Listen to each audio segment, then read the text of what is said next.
Mesdames et messieurs, merci de prendre le rendez-vous donc de la chronique du soir, cette tribune de décryptage des faits marquants de l'actualité nationale avec notre consultant politique Agapit Napoléon Mafourika. Bonsoir. Bonsoir Romuald, bonsoir à tous nos téléspectateurs.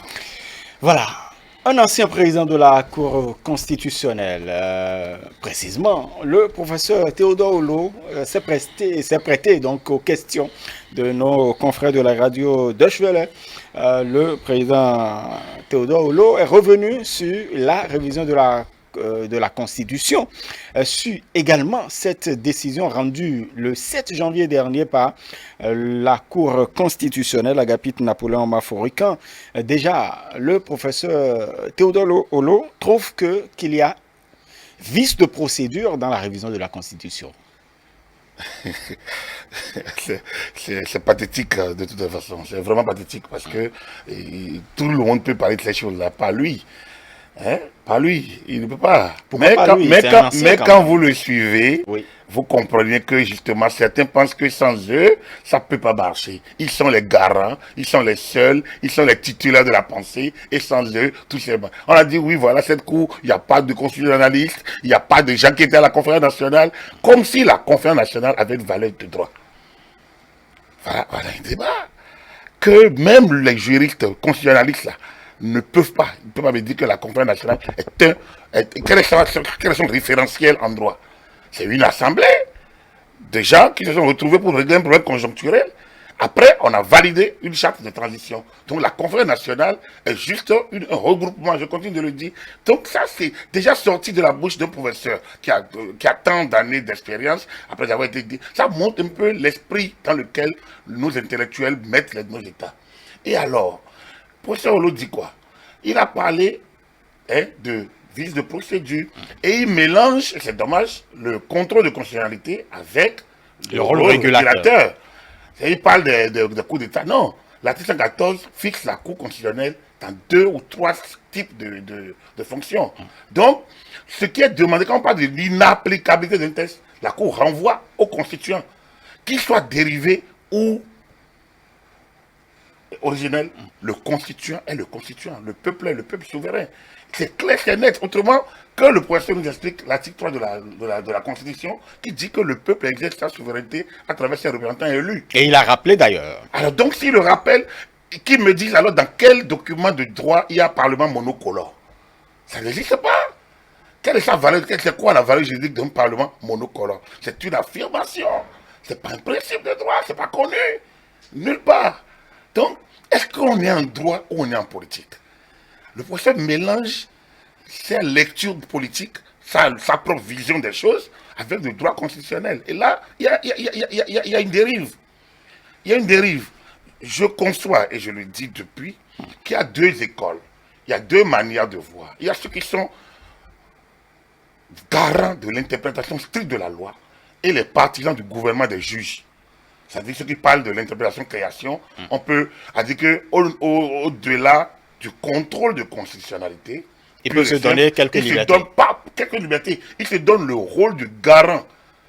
Et ils expliquent la Constitution au-delà de la lettre, ils vont à l'esprit, ils vont aux principes généraux, ils vont de droit, ils vont aux principes à valeur constitutionnelle, ils vont aux objectifs à valeur constitutionnelle. Donc, ils découvrent d'autres principes, d'autres réalités tirés de la coutume, de la doctrine, des trucs, des jurisprudences, et qu'ils ajoutent à la Constitution. Donc, ils transforment la Constitution, ils renouvellent la Constitution, ils manipulent la Constitution, ils changent la Constitution, ils dénaturent la Constitution, comme bon leur semble, au nom de ce principe à valeur constitutionnelle. Et alors, le professeur évoque comme le vice dans la procédure de révision, l'absence de consensus à valeur constitutionnelle. Que c'est un précédent à ne pas oublier. Mais il n'est pas sans savoir que la Cour constitutionnelle n'est pas liée parce que l'autre Cour a fait en la matière et que c'est un revirement qui s'est passé la dernière fois. La Cour n'est pas obligée d'aller dans l'interprétation large dans laquelle, ou l'interprétation création dans laquelle les autres cours sont restés. La Cour est libre de revenir au contrôle de constitutionnalité pure en restant gardien de la Constitution et non souverain hors Constitution et non juge de la Constitution. Parce qu'elle n'est pas juge de la Constitution, elle est gardienne de la Constitution, elle est juge de la constitutionnalité des lois. Donc, Dans le cas d'espèce, déjà, la Cour en 2018, la Cour constitutionnelle, la Cour de la Cour en 2018, je ne sais pas si non, c'était en juin, la Cour avait déjà, ce consensus, la valeur constitutionnelle avait déjà été assoupli. Lorsqu'on dit que le consensus n'est pas l'unanimisme. Donc, déjà, on oublie que ça a existé.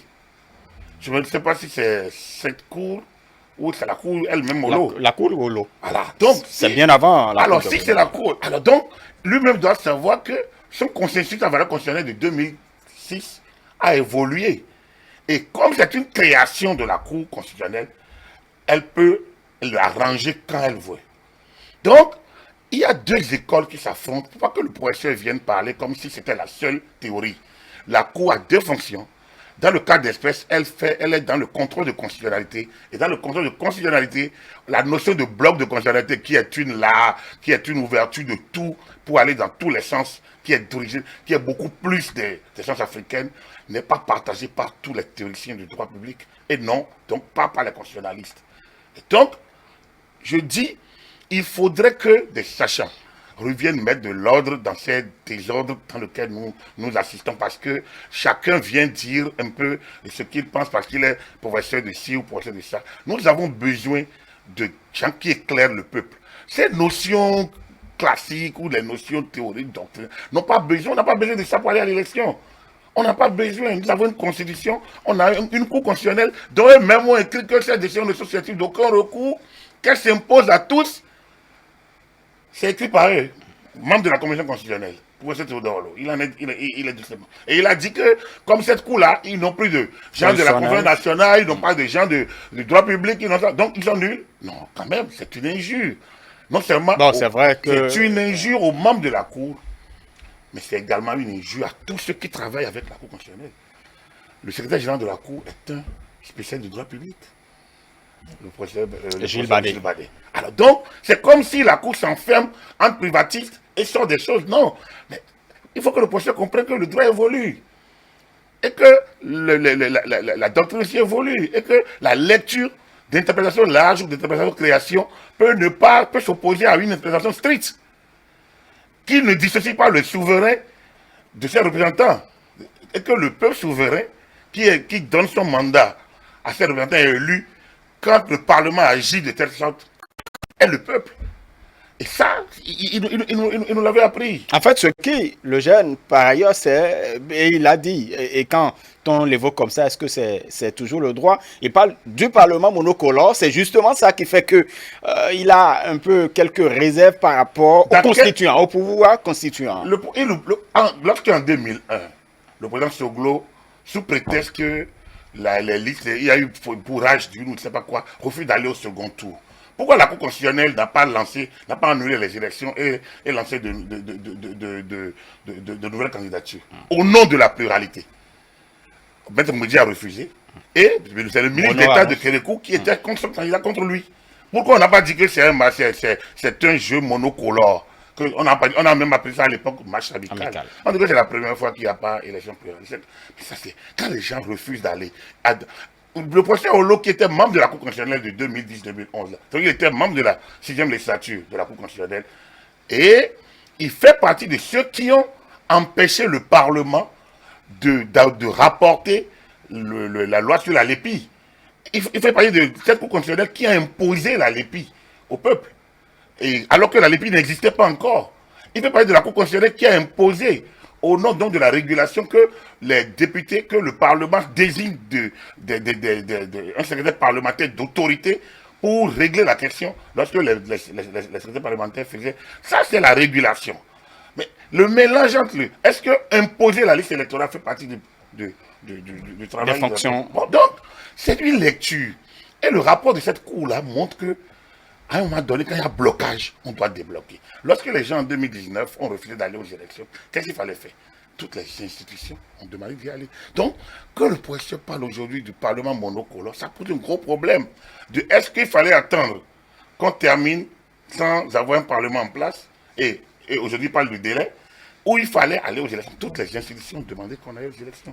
À moins que ces institutions ne valent plus rien parce qu'eux, ils sont quittés leur positionnement. Ça, c'est la première chose.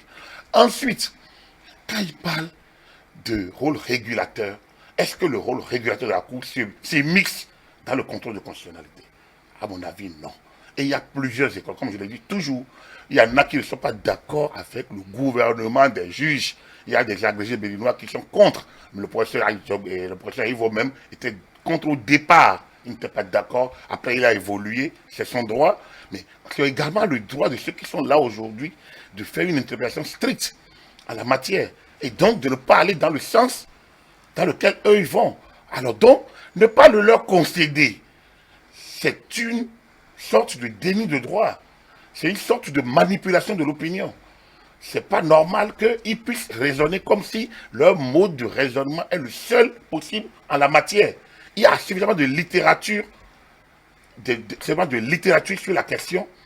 Et donc, l'une des littératures, c'est au niveau des recueils de la Cour constitutionnelle du Bénin elle-même, recueille notamment un texte sur le bloc de constitutionnalité du professeur Epiphane Sawénou, qui a été publié juste lorsque la Cour, la sixième mandature, donc la mandature à laquelle le professeur Olo a appartenu, et donc le professeur, le maître Robert de souhaitait président. Ce texte du professeur Sawénou, qui parle des blocs de constitutionnalité, pose les problématiques donc de l'interprétation de la Cour, donc de quelle approche la Cour prend dans l'interprétation de la Constitution. Donc, dans le cas d'espèce, et il a montré les deux possibilités.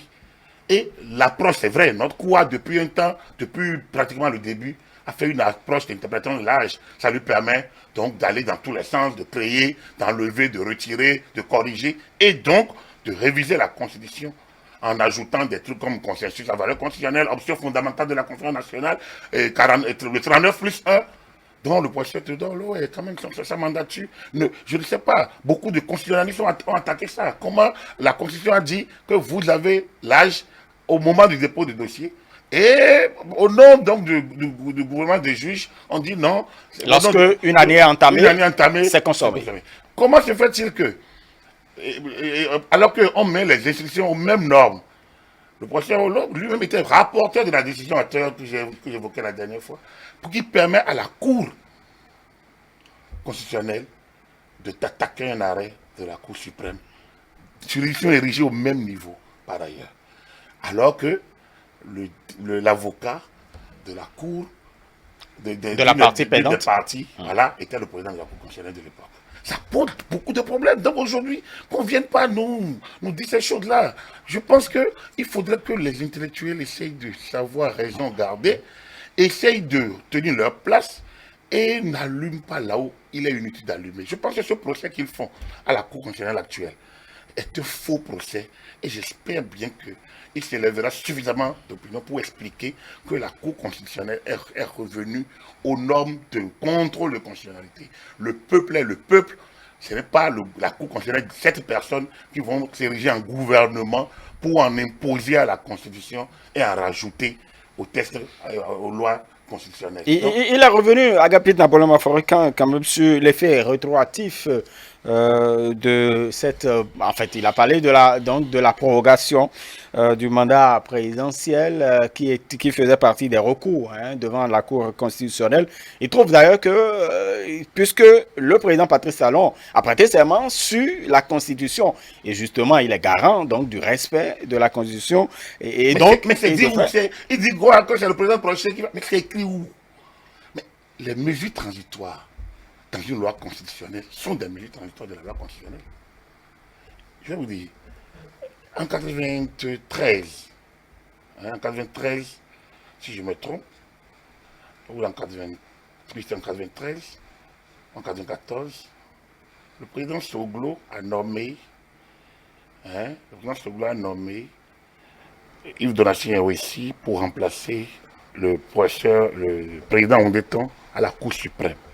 Ondéton était nommé en octobre 90 sur la base de l'ordonnance de 114. Donc, et a nommé Ondéton pour faire 3 ans. Normalement, c'est 3 ans comme président de la Cour suprême. Donc, il a été nommé sur la base de l'ordonnance 114. Et donc, la Constitution, donc, à l'époque, en 114, on n'avait pas encore de Constitution. Il se fait que la Constitution de 90, donc intervenue 2 ans après, et 2 mois après, le 11 décembre 90, a fait du mandat de la Cour suprême 5 ans. D'accord? Le président de la Cour suprême est élu, est nommé pour 5 ans. Alors le président Soglo, tant qu'en 93, a voulu remplacer Ondéton et a nommé Yves Donatien Awessi, son ministre de la Justice.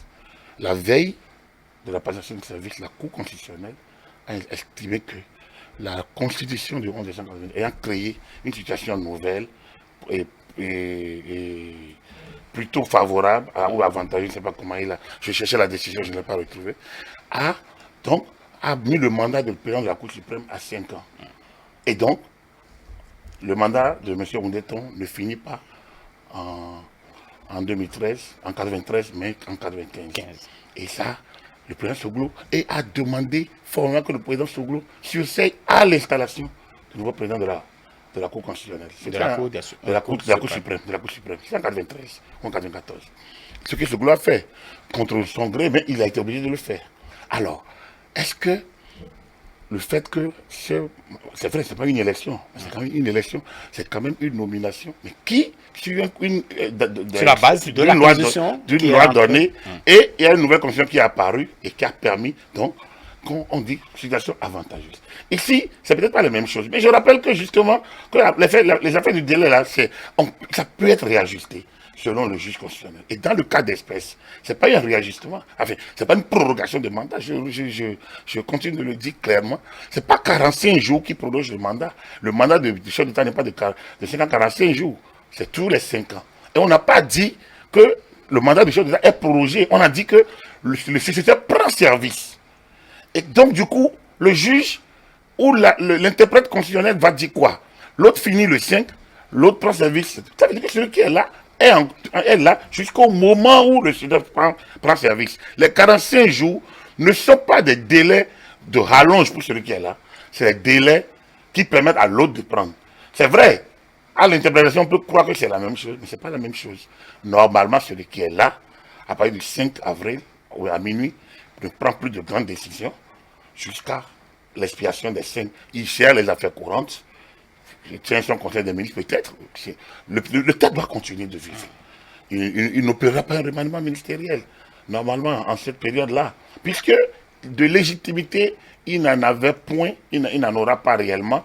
Mais au nom de la Constitution révisée, il doit rester pour passer service à son successeur, qui lui prend service en mai. Donc, ça expliquait ainsi, c'est quand même compréhensible pour tous que les dispositions transitoires permettent à nos maires élus aujourd'hui de disposer de 6 ans, alors que la loi prévoit bien que c'est 5 ans. Que les dispositions transitoires permettent aux députés qui vont être élus dans 2 ans de ne faire que 3 ans, alors que le mandat est de 5 ans.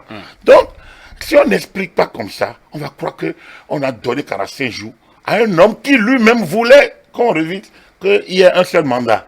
Alors que les gens aujourd'hui oublient qu'en 2017, c'est eux-mêmes qui ont empêché que nous en arrivions à un mandat, comme si celui qui est là voulait s'éterniser 45 jours. 45 jours, est-ce que c'est vraiment celui qui vous a déjà dirigé pendant 5 ans, est-ce que c'est 45 jours qui empêche vraiment quelque chose? Donc, je pense que les gens, ils vont dans tous les sens pour créer le même désordre qu'il y a 2 ans, pour montrer que tout va mal au Bénin. Donc déjà, ils font écrire, vous allez dans certains médias internationaux, c'est toujours le même scénario. À la veille des élections, on sort tous les scénarios possibles pour attaquer, pour montrer que tout va mal. Et pour salir le Bénin, ouais, j'écoute le professeur Olo sur une radio, il parle d'État voyou. Alors, moi, je trouverais très peu de Français. Bon, il a dit qu'il a repris les mots je trouverais très peu de Français patriotes qui parleraient de leur État comme ça d'ailleurs, ou très peu d'Américains qui parleraient de leur État d'ailleurs. Je trouverais très peu de gens. Je pense qu'il y a un certain nombre de postures qu'on doit essayer d'avoir au nom. Il parle au nom du respect de nos institutions. Et lorsque les circuits incluent la Constitution, qui affaiblissent les institutions, ça pose un gros problème de la compréhension que les intellectuels eux-mêmes ont de leur rôle. C'est pas parce qu'on n'est plus aux affaires qu'on doit saquer tout ce qui a existé. Quoique vous-même, vous n'étiez pas totalement aussi blanc. On peut, je vous ai parlé, au moins on peut tout expliquer, mais expliquez-nous cette décision de 39 plus 1 de juillet 2015. Pour qu'on comprenne ça, tout au moins. Alors, donc ces choses-là, on les oublie et on fait de la morale à d'autres. Non. Je pense que il va falloir tranquillement que... Et donc, vous auriez souhaité, pas publiquement, peut-être se rapprocher des 7 sages ou conseiller? Il n'a pas de conseil à leur donner. Les sages, ils prennent leurs décisions en leur âme et conscience, comme tout juge. Et c'est pas parce que tu es doué que tu connais mieux que les autres. chacun sait lire. Autant tu es agrégé, autant les autres le sont. Et au moment où, eux, ils étaient membres de la commission constitutionnelle en 93, en 90, ils n'avaient pas l'âge de Jacques Benou, ils n'avaient pas l'expérience de Jacques Benou, ni de ceux qui sont là aujourd'hui. Donc, soyons un peu humbles, c'est tout. Moi, je pense que nous, on les aime bien, mais je me rappelle toujours ce débat de 90 sur la constitution avec le professeur Goudou. Quand vous le ramenez aujourd'hui, vous comprenez qu'on s'emballe trop devant les histoires d'agrégés, de ci, de ça, et on laisse les grands débats en bas. Il faut qu'on puisse être cohérent dans ce que... J'espère bien que des sachants non passionnés, qui ne sont pas métissés politiques, vont essayer quand même de nous clarifier un certain nombre de choses à un moment donné, qui vont rester comme des débats de référence, des positions de référence qu'on peut consulter. Parce que là, aujourd'hui, c'est comme on est dans un désert, effectivement, de compétences en matière de droit public, où personne ne peut expliquer ce qui est. Comment on peut dire que le contrôle de constitutionnalité, c'est la régulation des institutions? Non, c'est deux. Quand vous regardez, vous lisez l'article 114 de la Constitution, c'est alinéa. C'est pas les mêmes choses. Le contrôle de constitutionnalité, c'est contrôler la conformité à la Constitution, qui est la norme supérieure. Après, les affaires de bloc de constitutionnalité, c'est l'ouverture des gens les gens se sont donné un palais et ils se sont érigés en gouvernement des juges. Et donc, ils en imposent à la Constitution. Comment on peut en imposer à la loi suprême? Comment un organe institué, on peut en imposer à l'organe instituant, au pouvoir qui institue? Il y a quelque chose qui ne va pas. C'est une affaire de bon sens. Donc, moi, j'interpelle les universitaires qui sont bons teints, qui sont respectables, qui disent leur science sans se mêler des questions de la politique, qui reviennent, expliquent ces choses-là pour que tout le monde au moins finisse par comprendre. Mais ce que nous entendons ça et là, la Cour constitutionnelle a laissé son rôle de gardienne. Au contraire, c'est notre Cour là. Cette Cour est revenue à son rôle de gardien et a abandonné le rôle de juge au-dessus du constituant. Et c'est ça qu'il faut dire et répéter. Très bien. Merci beaucoup à vous, Agapite Napoléon Maforican. Vous êtes notre consultant politique, expert électoral par ailleurs. Mesdames et messieurs, merci de nous avoir suivis. Et donc, c'est la fin de la chronique du soir et la fin de votre émission, Le Grand Soir pour le compte de ce lundi 11 janvier 2021. Agréable suite de programmes sur nos antennes. Après nous, vous aurez Les Filles de la Mafia, votre feuilleton. Votre rendez-vous avec Stanislas à moi, c'est à partir de 23h. Raconte ta journée. Agréable suite de soirée à chacun et à tous.